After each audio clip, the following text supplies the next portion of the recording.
Hi friends, welcome to this pre-market analysis of Nifty, where on a chart we try to make informed guesses of where buyers and sellers are.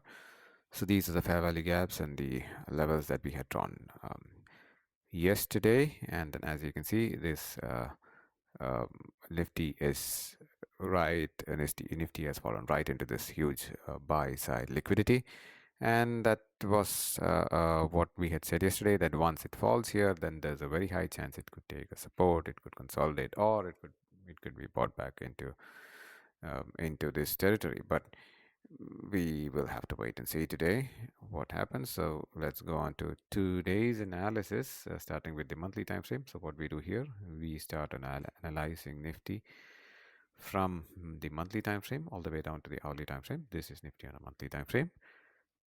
Time frame is monthly, and then the bias here says not sure. Why is it not sure? There are no lower highs formed or higher lows formed, so there is no explicit bias on Nifty. And what are the important levels? These are the two important levels of where buyers and sellers are.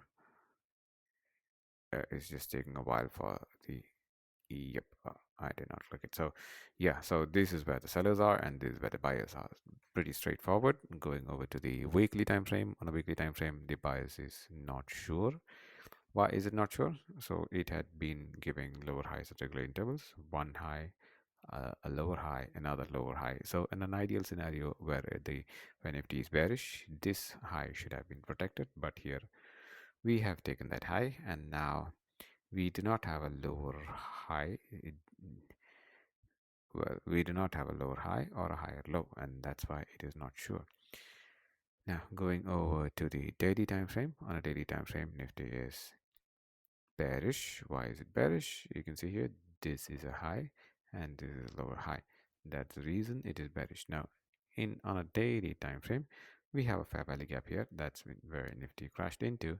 We have another fair value gap right here. So there's no overlap of two fair value gaps, and that's where Nifty crashed into. What does it signify, these overlap of fair value gaps? It just signifies strong buy side liquidity. So I'm not saying Nifty will not fall, but there's a lot of liquidity in there that could support Nifty. Going over to what are the important levels. If Nifty decides to fall all the way down, here is a swing high, and that could be a nice level for Nifty to take support. And this will be the final target of Nifty if Nifty decides to fall. Let's see tomorrow where it goes. All this selling as sell-off has taken is mainly due to the sell-off in the IT sector. Otherwise, Nifty should not have fallen this much. That's it for today. It was a quick video. I'm not a certified analyst, and I do this only for educational purpose. Thank you.